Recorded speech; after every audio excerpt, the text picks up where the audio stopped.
नमस्कार दोस्तों। हम हाजिर हैं बॉलीवुड फिल्म छावा का रिव्यू करने के लिए। आज ये फिल्म मैंने भी देख ली, रवि जी ने भी देख ली, तो हम दोनों एक एक करके अपनी राय देंगे। पहले रवि जी से पूछते हैं कि उन्होंने जब जी। ये फिल्म देखी तो क्या लगा, क्या सोच कर गए थे। और रवि जी ने ये थोड़ा इतिहास भी पढ़ा हुआ है शिवाजी महाराज का। आपने उनसे जुड़ी कहानियां भी आपको पता हैं, तो कितना आप कनेक्ट कर पाए या आपको लगा कि ये सब कुछ नया है? क्या कमी थी, क्या अच्छा लगा, आप बताइए डिटेल में। देखिए, मैं बड़ी उम्मीदें लेकर ये फिल्म देखने गया था, हाँ। क्योंकि जैसे कि आपने कहा कि साहित्य, सिनेमा और इतिहास जो है तीनों ही विषय रहे हैं। और हाँ। किताबें भी पढ़ी है। और हाँ। क्योंकि शिवाजी महाराज और फिर उनके बेटे से जुड़ा हुआ, तो सबसे पहले बताऊं कि संभाजी महाराज पर दो बड़े उपन्यास मैंने पढ़े हैं। हाँ। एक तो मूल छावा जिस पर ये फिल्म बनी है, हाँ। हाँ। शिवाजी हाँ। सावंत साहब का। हाँ। और दूसरा एक बड़ा उपन्यास और है इसी तरह से, हाँ। विश्वास पाटिल साहब का, जो मराठी के बहुत बड़े साहित्यकार हैं आज के समय में, जी। अभी हैं वो, जी। शिवाजी सावंत तो नहीं है। हाँ। हाँ। तो उनका एक उपन्यास है संभाजी, और वो भी हम्म। बड़ा मोटा, करीब 700-800 पेज का। ऊपर दोनों ही मोटे, जो मतलब बड़े बड़े उपन्यास है ये। और हाँ। बड़े इतिहास के शोध के साथ में जो है इन दोनों ने बहुत मेहनत से लिखा है। तो मैंने उनको पढ़ा था, वो चीज दिमाग में थी। उसके अलावा जो पाटिल साहब इस समय एक उपन्यास लिख रहे हैं शिवाजी हाँ। महाराज पर, जो कि हाँ। नॉवेल्स की सीरीज है, हाँ।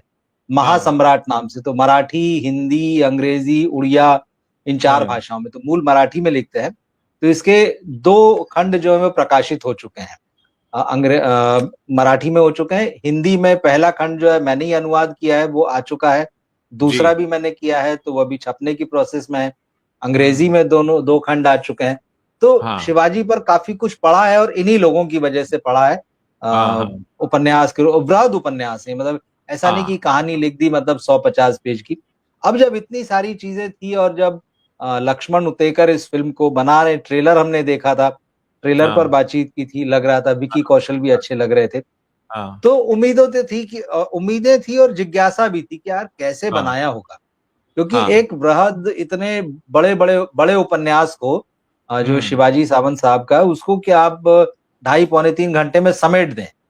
हाँ। किताबों पर किताबों को जब भी पर्दे पर उतारा जाता है तो ये बहुत बड़ी चुनौती होती है, और दुनिया में बहुत ही गिनी चुनी फिल्में ऐसी होंगी किताबों पर बनी हुई हम्म। या साहित्य पर बनी हुई, कि कहा जाए कि इन्होंने न्याय किया है उस हम्म। किताब से। तो हम्म। ये बहुत बड़ा चैलेंज है। या तो आप कहते हैं कि ठीक है भाई, हमने अपना एडेप्टेशन किया, हालांकि जैसे फिल्मों के शुरुआत में ही आ जाता है कि डिस्क्लेमर, कि भाई ये सत्य घटना पर आधारित है, लेकिन हमने अपने सिनेमाई चेंजेस किए हैं, और इसको पूरा इतिहास न माना जाए।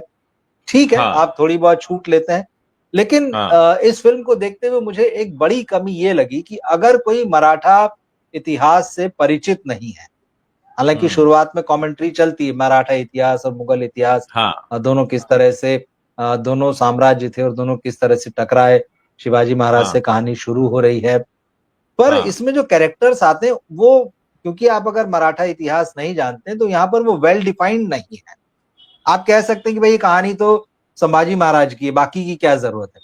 लेकिन कोई हाँ। भी कैरेक्टर इतिहास में जब भी बड़ा होता है, तो वो अपने हाँ। आप से बस नहीं होता है, उसके आसपास बहुत सारे लोग होते हैं। अगर आप हाँ। शिवाजी महाराज की बात करेंगे, तो आप उनकी माँ जीजा माता को का जो उन पर प्रभाव है वो नहीं छोड़ सकते हैं, है ना। या उनके पिता शाहजी महाराज जो हैं वो नहीं छोड़ सकते हैं। उनके बहुत सारे हम्म। सेना नायक रहे हैं। तो उनके आसपास वालों को भी जानना समझना बहुत जरूरी होता है। तो जैसे मैंने कहा कि ये चैलेंज है कि आप 2-2.5 घंटे या 3 घंटे में भी समेट दो, तो इसमें जो हाँ। किरदार आए हैं वो बिल्कुल भी वेल डिफाइंड नहीं है। पूरी कहानी हम्म। जो है संभाजी हम्म। महाराज के आसपास है। अब उनके आसपास कौन लोग हैं आपको लगभग नहीं पता चलता है। हाँ। मतलब मैं तमाम चीजें जान रहा था, तब भी देख रहा था कि उसको डिफाइन नहीं किया गया, सिवाय जो उनकी पत्नी है हम्म। येसुबाई, उनको थोड़ा सा, लेकिन उनको भी पूरा इस तरह से एकदम गृहस्थ महिला की तरह दिखाया गया है, कि जबकि वो वैसा नहीं है। जब हम्म। संभाजी महाराज नहीं रहते थे तो उनकी अनुपस्थिति में अ, किले का हाँ। सारा कारभार, राजनैतिक पूरा उस दौर का जो भी था, या जो भी हम्म। सारी देखरेख व्यवस्था थी उनके हाथ में थी। उनकी अपनी सील थी, मोहर, जो राजमोहर राज मुद्रा होती है। लेकिन वो सारा पक्ष यहाँ पर गायब है। वो एकदम ऐसा लगता है कि बस वो उनकी पत्नी है और जब वो आ रहे हैं उनका इंतजार कर रही हैं, पूजा आरती जैसा या मतलब थोड़े से रोमांटिक पल, तो आपने वो भी ठीक से उसको पोर्ट्रे नहीं किया। फिर इसी तरह से जो सोयरा बाई जो उनकी सौतेली माँ, वो भी कैरेक्टर जो है बिल्कुल वेल डिफाइंड नहीं, जबकि सोयरा बाई जो थी वो शिवाजी महाराज की दूसरी पत्नी थी और संभाजी महाराज जो थे वो सई बाई उनकी माँ का नाम था। सई बाई जो है वो शिवाजी महाराज की पहली पत्नी थी और जब संभाजी महाराज करीब से 2 साल के थे, मतलब छोटे थे, तभी उनका निधन हो गया था। क्योंकि संभाजी महाराज जब पैदा हुए उसके बाद संभाजी महाराज उनकी चौथी संतान थे, इनसे पहले 3 बेटियां थी। तो इस तरह से वो उनके इकलौते बेटे थे, लेकिन इनके जन्म के बाद में वो बीमार रहने लगी थी।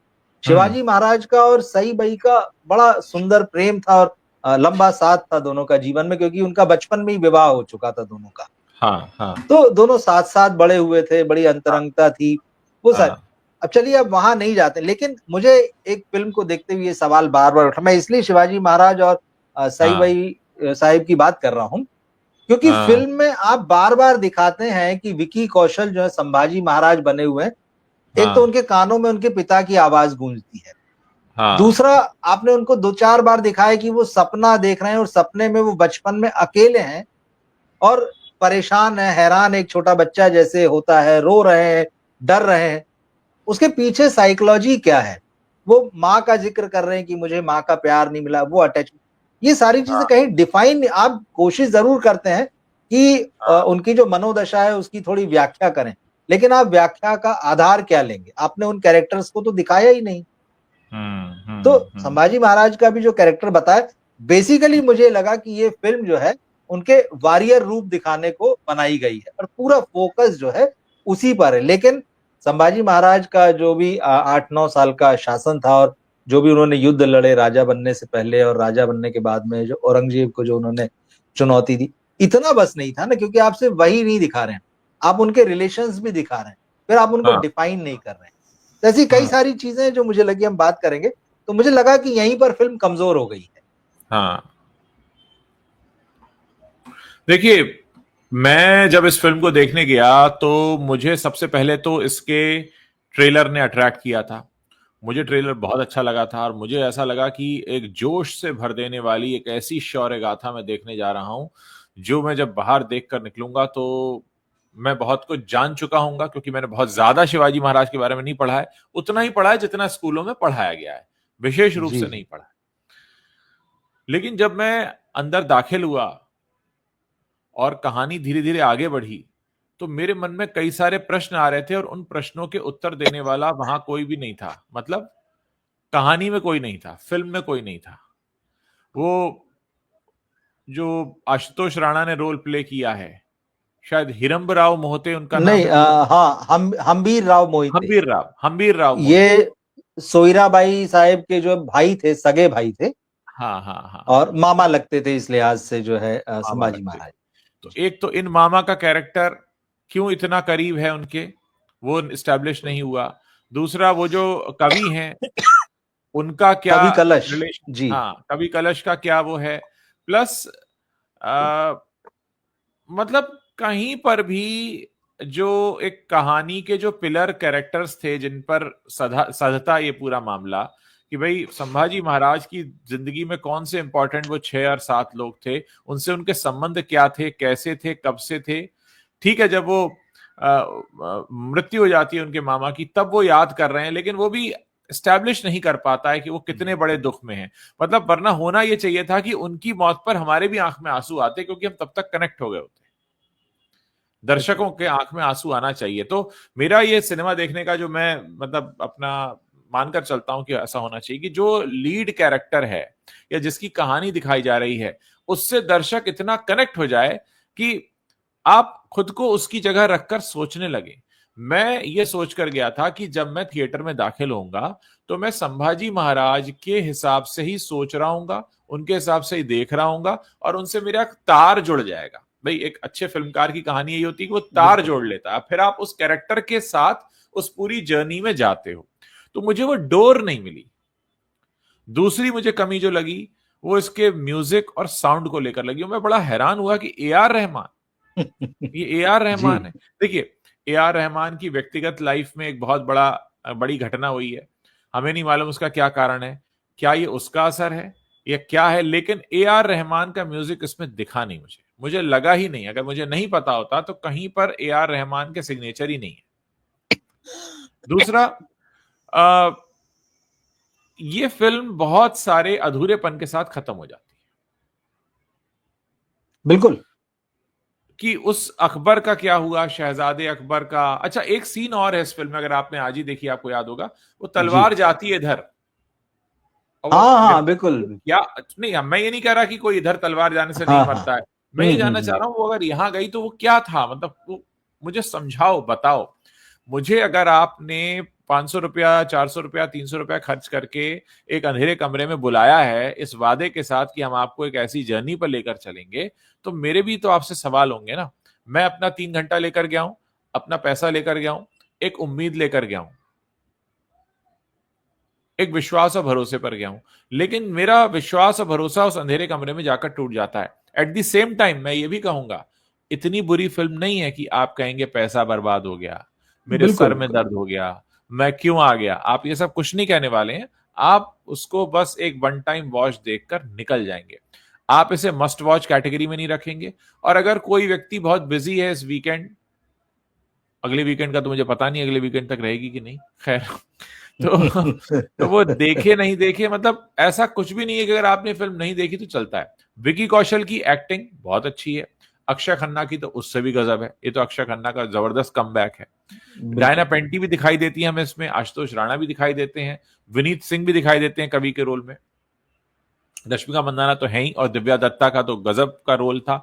लेकिन दिव्या दत्ता का जो रोल है सोयरा बाई का, जो कि शिवाजी महाराज की दूसरी पत्नी बताई जाती, उसमें बहुत एक्सपेंशन हो सकता था, उसके कई और सीन हो सकते थे, बहुत कुछ हो सकता था, जहां हम ये देखते कि कैसे घर के अंदर षड्यंत्र चल रहा है, क्या चालें चली जा रही हैं, क्या समीकरण है, कौन किससे क्या कह रहा है। मतलब अचानक से एक षड्यंत्रकारी कुछ बोलना शुरू कर देता है और उसके सेंटेंस के बीच में जाकर, डायलॉग के बीच में जाकर हम ये समझ पाते हैं, अच्छा ये षड्यंत्र कर रहा है। तो ये जो आधा अधूरापन है ना, कि जो मुझे छोड़ बिल्कुल। दिया गया अंधेरे कमरे में कि जाओ देख लो जो तुमको जैसे देखना है। मैं तो शिवाजी महाराज की गाथा पढ़कर गया नहीं हूं, मेरे पास तो बहुत ही लिमिटेड नॉलेज है शिवाजी महाराज की, और ज्यादातर दर्शक ऐसे ही होंगे। तो वो जो स्थिति बनी, मुझे लगता है कि महाराष्ट्र में या जो लोग थोड़ा बहुत शिवाजी महाराज को जानते हैं वहां तक तो तब भी ठीक है। लेकिन अगर कोई ऐसा है जिसने बिल्कुल ही कुछ नहीं पढ़ा, उसको कुछ भी नहीं समझ में आएगा क्या हुआ, उसको बाहर आकर जब वो रिव्यू पढ़ेगा तब उसे पता चलेगा अच्छा वो सोयराबाई दूसरी पत्नी थी, अच्छा वो बचपन में डेथ हो गई थी, वो बाद में समझेगा।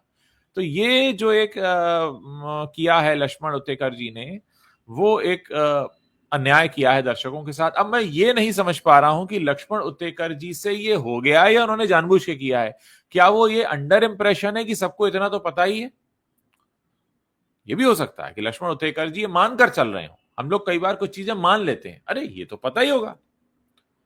अब जैसे सभी को पता है कि शिवाजी महाराज की जो माता जी थी उनका नाम जीजाबाई जी था, लेकिन शायद उनकी दूसरी पत्नी का नाम किसी को नहीं पता है। बहुतों को तो यही नहीं पता होगा कि दूसरी पत्नी भी थी। बहुतों को यही नहीं पता होगा कि पहली पत्नी क्यों नहीं रही है, क्या हो गया था।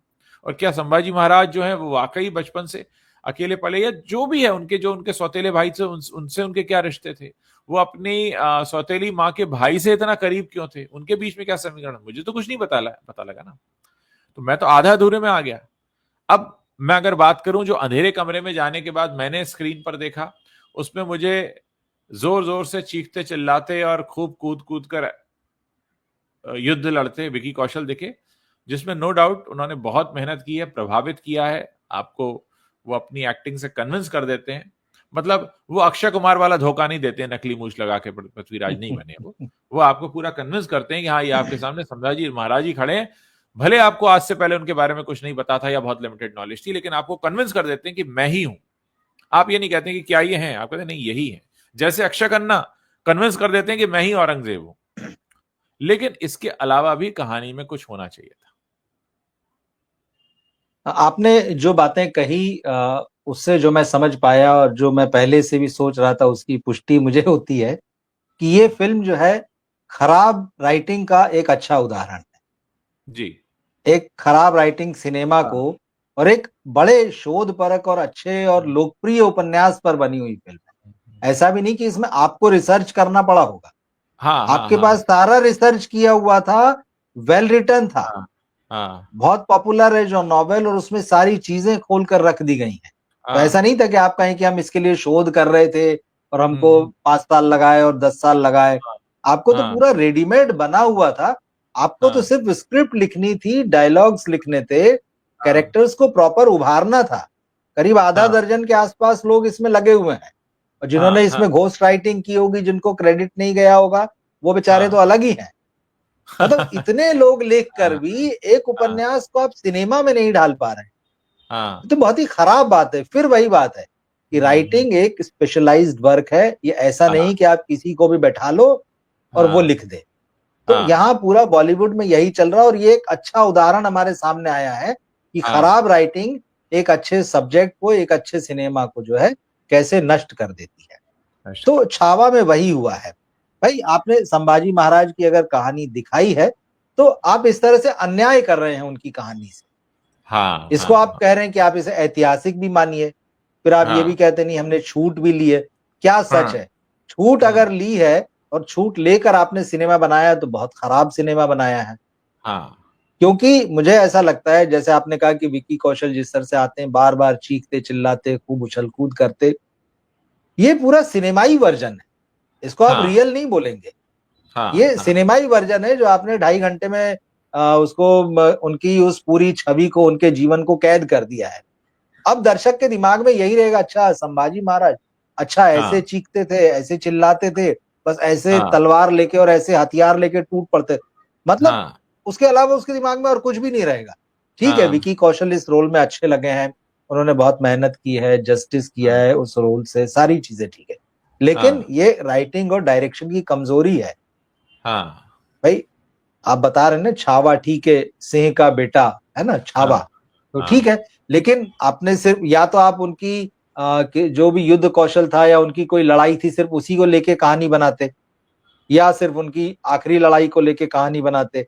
ऐसा नहीं, आपने उनके उस जीवन का जो कालखंड है 8-9 साल का, उसको समेटने की कोशिश की है, तो उसमें बहुत सारे लोग आए हैं।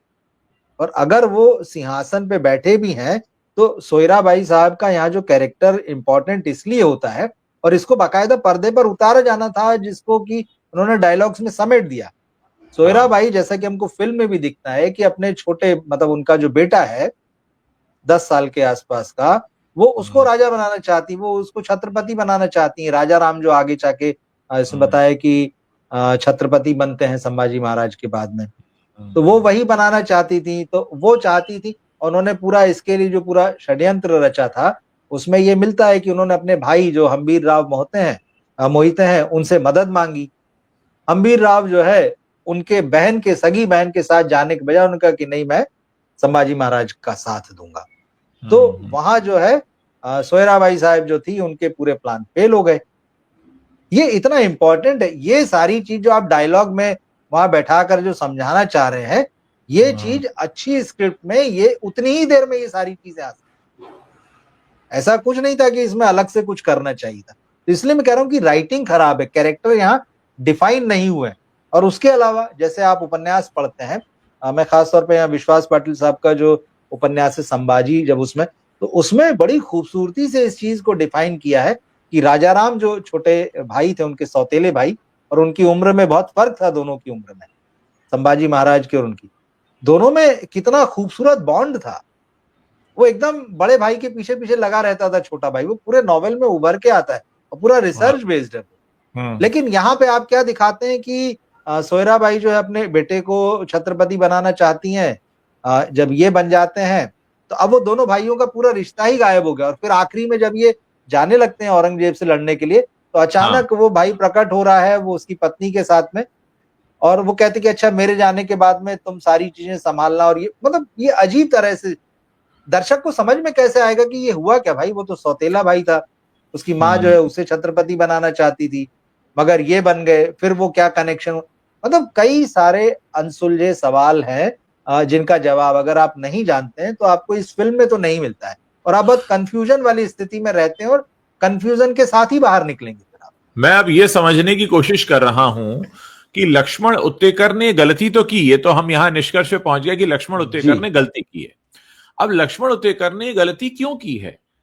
क्या वो कुछ चीजें मानकर चल रहे थे, या वो अपने काम में इतने कच्चे हैं कि उनको ये पता नहीं था कि उन्हें एस्टेब्लिश करना पड़ेगा, या वो एक दर्शक के तौर पर इस फिल्म को समझ नहीं पाए कि जब आप बनाते हैं पिक्चर तो आपको दर्शकों के पर्सपेक्टिव से बनानी होती है ना, कि भाई दर्शक इसको देखकर ये प्रतिक्रिया देंगे या ये सोचेंगे। क्योंकि ये बात तो अगर उन्होंने अपने टीम में या किसी को फिल्म दिखाई होगी, शुरुआती रशेस रहे होंगे, स्क्रीन प्ले पे डिस्कशन हुआ होगा, I am sure Vicky Kaushal के साथ भी बहुत सारे डिस्कशंस हुए होंगे, तो क्या कहीं कभी किसी भी स्तर पर किसी ने ये बात कही ही नहीं कि ये थोड़ा अटपटा लग रहा है, या यहाँ पे ये डिस्कनेक्टेड लग रहा है, या यहाँ पे ये समझ में नहीं आ रहा, ये कैसे हुआ?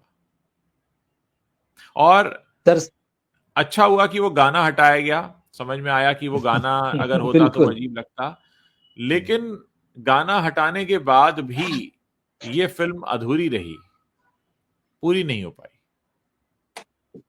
जो बात आप कह रहे हैं लक्ष्मण उतेकर के बारे में, मुझे ऐसा लगता है कि फिल्म बनाते हुए उन्हें लग रहा था कि मैं सब कुछ जानता हूँ, मुझे और कुछ जानने की जरूरत नहीं।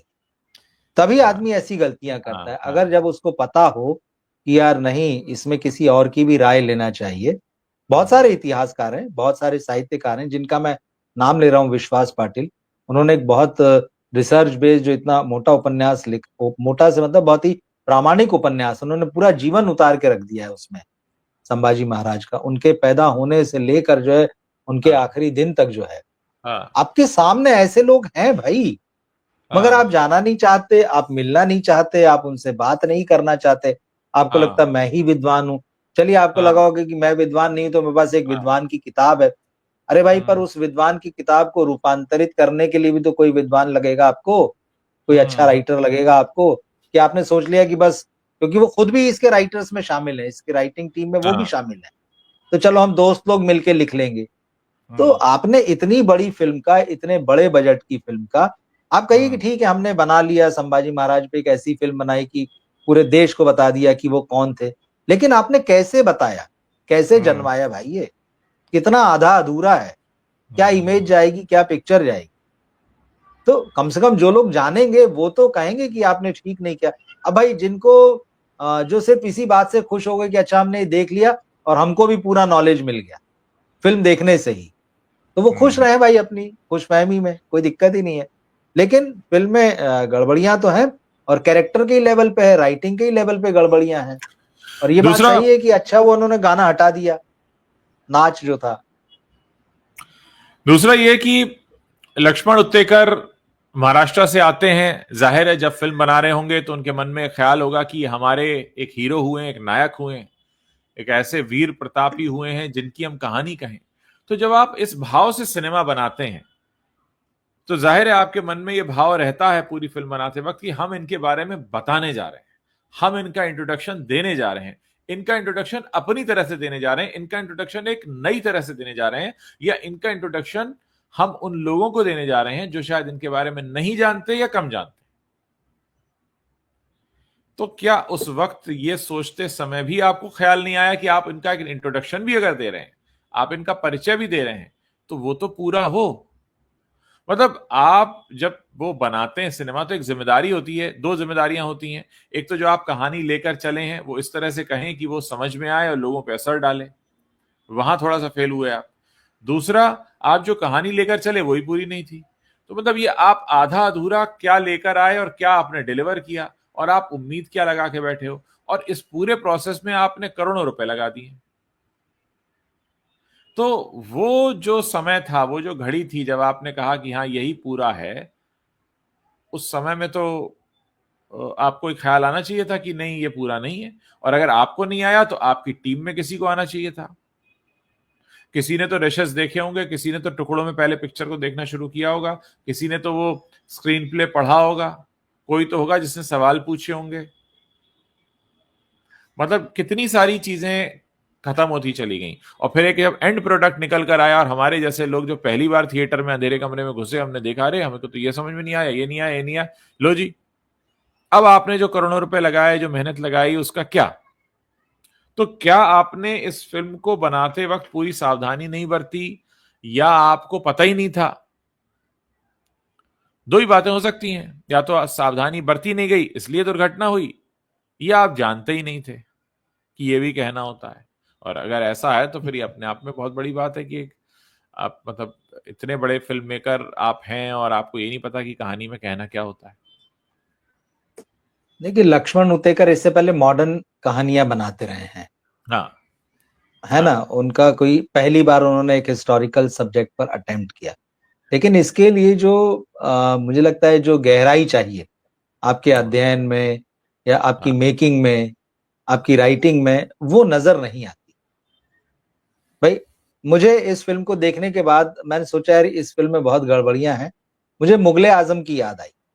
मैंने मुगले आजम तब देखी थी जब मुझे ना अकबर के बारे में समझता था, ना जहांगीर के बारे में समझता था। मुझे पता ही नहीं था कि सलीम ही जहांगीर है ना। ना मुझे जोधाबाई पता थी, ना मुझे मानसिंह पता थे। लेकिन वो फिल्म मुझे तब भी अच्छी लगी, और तब भी मुझे कहा कि अच्छा ये ग्रेट फिल्म है, हिस्टोरिकल है। कहीं ना कहीं वो इतिहास मेरे दिमाग में बैठ गया था। लेकिन धीरे धीरे जब मैंने इतिहास को पढ़ा तो मुझे जो उस फिल्म में कहानी के स्तर पर जो उन्होंने अपनी कल्पना से मिक्स किया था, या जो सिनेमैटिक लिबर्टी ली थी, वो साफ होता चला गया। और अब मैं इतिहास को अलग समझ चुका हूँ, उस फिल्म को अलग समझ चुका हूँ। लेकिन उस फिल्म के लिए मेरे मन में रत्ती भर भी सम्मान कम नहीं हुआ। हाँ उस इतिहास का सच जानने के बाद भी मैंने 2-4 बार हाँ वो फिल्म देखी और मुझे वो उतनी ही अच्छी लगी। हाँ सिनेमा इस तरह से बनाया जाता है। अगर चलिए आप बहुत पीछे नहीं जाना चाहते तो भंसाली ने आपके समय में 2-2 फिल्में बनाई हैं, पद्मावत बनाई है, बाजीराव मस्तानी बनाई है ना। देखिए, ये जो उन्होंने, आपने कहा ना कि लक्ष्मण उतेकर हाँ ने अभी तक जो है मॉडर्न कहानियां बनाई है, पहली बार ऐतिहासिक फिल्म बनाई है, तब तो और भी बनता था। तब तो ये गलती और बड़ी हो जाती है इसके बिल्कुल। साथ में कि तो आप जो काम पहली बार कर रहे थे उसके बारे में तो और ठोक बजा के करना था आपको कि अरे भैया ये ठीक है, सही नहीं है, क्या है। तो मुझे लगता है कि ये तो कमी है। और मुझे दुख होता है नई पीढ़ी के लिए। जेन जी जब इसको इस तरह से देखेगा आधे अधूरे हम्म। ज्ञान के साथ, तो दो नुकसान है। यहां नुकसान ये नहीं है कि वो संभाजी महाराज को नहीं समझ पाएगा या हमारे इतिहास को नहीं समझ पाएगा। हमारे साथ दिक्कत ये है कि आप जैसे लोग कहीं उनके लिए मिसाल ना बन जाएं फिल्म मेकिंग के मामले में। बहुत अच्छी बात कही तो वो आपने। आपकी गलतियां ही दोहराएंगे। तो आप देखिए, जब आप एक ऐसा सिग्नेचर करने जा रहे हैं जिसको हो सकता है कोई कॉपी भी कर रहा हो कहीं किसी गांव कस्बे या बंबई में बैठ बिल्कुल। के कि हम भी कभी ऐसा बनाएंगे, तो कहीं आप कोई गलत सीख अनजाने में तो नहीं दे जा रहे हैं। देखिए, एक तो आप भूल कर रहे हैं, गलती कर रहे हैं, आप अपने दर्शक के साथ अन्याय कर रहे हैं, अपनी विधा के साथ इनजस्टिस कर रहे हैं। और सबसे बड़ा क्राइम क्या हो रहा है कि जो एकलव्य आपको कहीं देख रहा है, हर किसी के एकलव्य होते हैं, मेरा ये मानना है। सही है। खासकर आज बिल्कुल। के युग में तो बहुत सारे एकलव्य आपको मिलेंगे। दुनिया ही एकलव्यों की है। क्या करें, सबको सब उपलब्ध नहीं है, तो कोई किसी को देख के सीख रहा है कहीं से। अब आपने एक गलत ज्ञान बांट दिया, तो आपने एक पूरी की पूरी नस्ल को जो है गलत चीज बता दी। अच्छा, उन्होंने तो ऐसा किया था।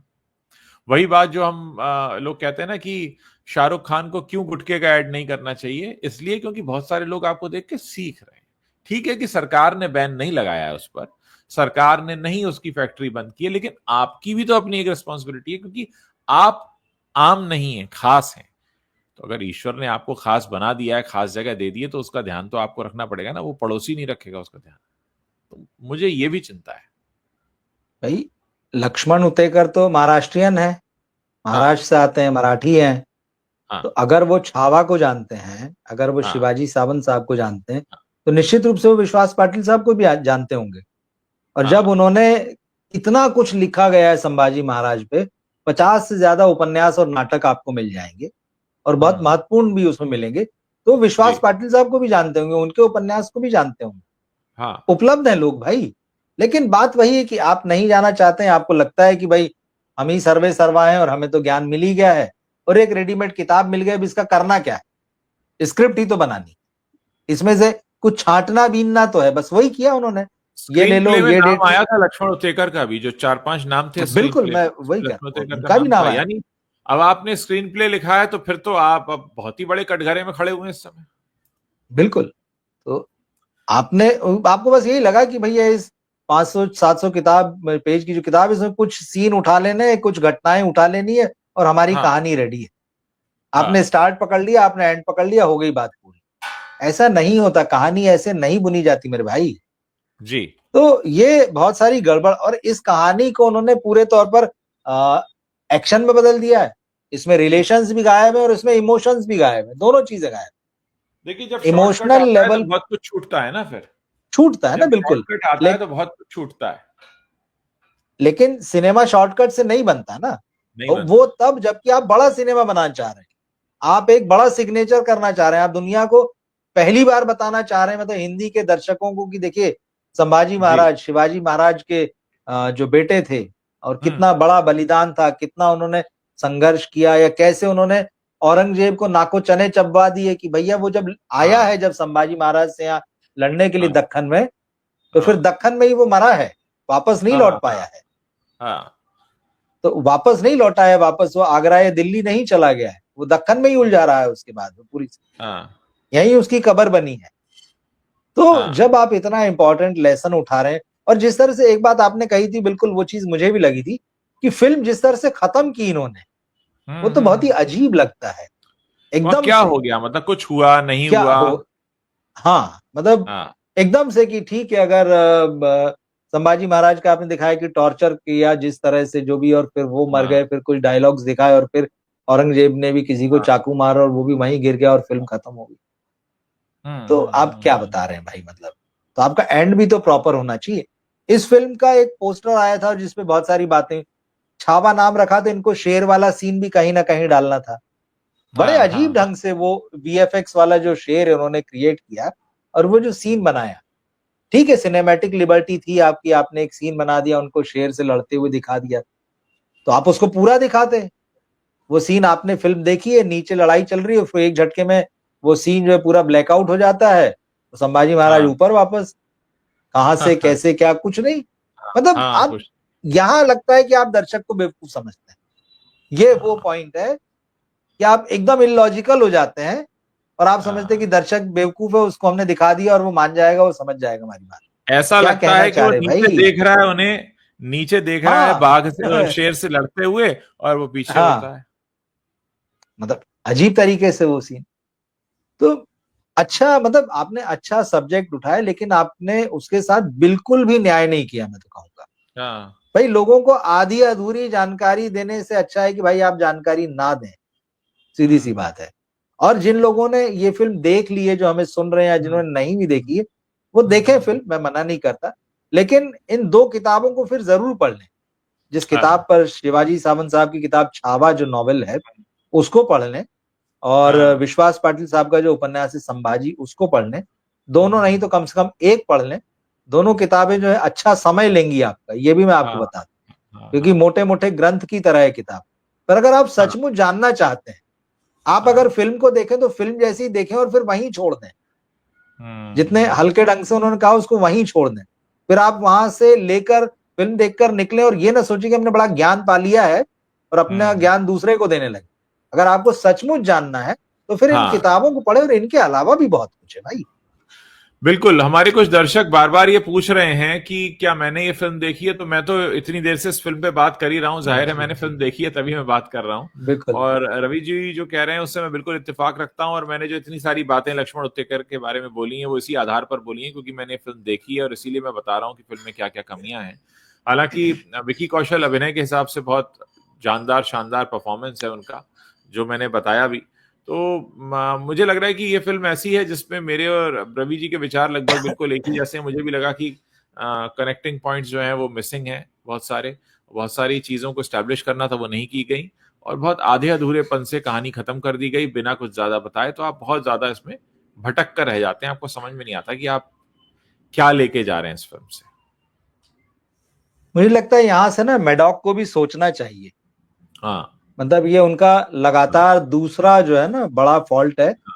एक तो स्काई फोर्स फिल्म भले हाँ ही ठीक थी, लेकिन उसके बहाने जो बहुत सारी चीजें उन्होंने की है हाँ हाँ वो, हाँ और दूसरा फिर ये सिनेमा जो आप लेके आए हैं। हाँ मतलब वही होता है ना कि फिर आप, नाम हो गया, शोहरत हो हाँ गई, लोग हाँ आपके सिनेमा का इंतजार करने लगे, तो फिर आप कुछ भी पेश कर देंगे। बस ये बस। अब उनको सावधान हो जाने की जरूरत है, क्योंकि उन्होंने अपनी शायद अगले 4 साल के लिए 8 बड़ी फिल्में अनाउंस की। तो ये शायद पहला ही कदम है, उनको यहीं सावधान हो जाना चाहिए। अच्छे हाँ राइटर्स, अच्छा रिसर्च वर्क, ईमानदारी से जो कर रहे हैं, जो हाँ कहानी बता हाँ रहे हैं, उसको हाँ। सारे सिरे उसके ठोक बजा के जोड़ लें। ऐसा हम्म। नहीं अधूरापन रह जाए, और इस चक्कर में भी ना रहे कि हर फिल्म का हम सीक्वल बना देंगे। तो बहुत सारी, मुझे लगता है ये 2 फिल्मों ने थोड़ा सा कहीं ना कहीं दर्शकों के मन में भी, क्योंकि दर्शक बहुत समझदार हैं आजकल, वो मैडॉक के नाम पे फिल्म देखने जा रहे हैं पिछले कुछ समय से, लेकिन जब इस तरह हम्म। के जब झटके मिलेंगे ना, तो बहुत हाँ जल्दी अपने आप को कट ऑफ भी कर लेते हैं। तो फिर ये जो अपने आपके अगले 4 साल का प्लान है कि हम 8 बड़ी फिल्में लाएंगे, तो कहीं हाँ। उसमें झटका ना लग जाए बड़ा फिर। तो यही सावधान हो जाना चाहिए, मुझे लगता है। रवि जी, मुझे लगता है हमने बहुत अच्छे से कवर कर लिया है छावा को। हमने दोनों ने अपनी तरह से बता दिया है कि फिल्म में क्या है। तो मेरी तरफ से तो ये है कि अगर आप कुछ नहीं कर रहे हैं और आपको कोई फिल्म देखनी है तो आप जाकर देख सकते हैं, लेकिन अगर आप मिस भी कर देंगे तो कुछ ऐसा नहीं है कि आप कोई बहुत बड़ी चीज़ मिस करेंगे, क्योंकि फिल्म में काफ़ी कमियां हैं, खामियां हैं। और सबसे ज़्यादा झटका आपको लगता है ये जानकर कि इसमें A R रहमान का म्यूजिक है, क्योंकि मुझे तो इस फिल्म का साउंड ही सबसे वीक पॉइंट लगा है। अगर एक पॉइंट बताया जाए सबसे वीक है, जो कि इस तरह की फिल्मों में नहीं होना चाहिए। आपके अंदर शौर्य गाथा आप देख रहे हैं, जोश जुनून से आप भर जाएं, वो पूरी तरह से फेल है। और बड़ा ऐसा लगता है कि रहमान साहब ने अपने किसी ट्रेनी इंटर्न से करवा लिया है काम पूरा। देखिए, म्यूजिक के बिना कोई भी हिंदी फिल्म ना अधूरी लगती है। अगर आप ऐसी कहानी लाएं जिसमें गाने की गुंजाइश नहीं है, म्यूजिक की अच्छी गुंजाइश नहीं, तब तो चलो ठीक है, चल जाता है। लेकिन यहाँ तो आपके पास शौर्य और देशभक्ति के कम से कम 2-3 गाने जो आप बैकग्राउंड में बजा सकते थे, उनकी भरपूर गुंजाइश थी, ऐसी गाने बीट्स हो की सकती थी। गाने की कमी तो है ही है। मतलब पिक्चर में बिल्कुल। जो बैकग्राउंड स्कोर और साउंड के नाम पे जो कुछ भी है वो हाँ, बिल्कुल भी प्रभावित नहीं करता।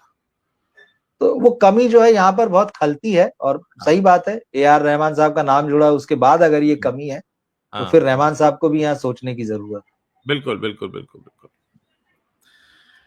रवि जी, बहुत बहुत शुक्रिया अपना समय देने के शुक्रिया लिए, उज्जवल जी। हमारे दर्शकों के बीच आकर बताने के लिए। उम्मीद है कि दर्शक अपने हिसाब से फैसला करेंगे, और अगर जिन लोगों ने देख ली है फिल्म तो वो हमें बताएं उनका अनुभव कैसा रहा, क्या उनका अनुभव भी ऐसा ही रहा जैसा हमारा रहा है। तो मुलाकात करते हैं फिर किसी लाइव सेशन में रवि पक्का, जी आपसे। Thank you. जरूर मिलते हैं। Thank you. शुक्रिया। Thank thank you. You. Good night.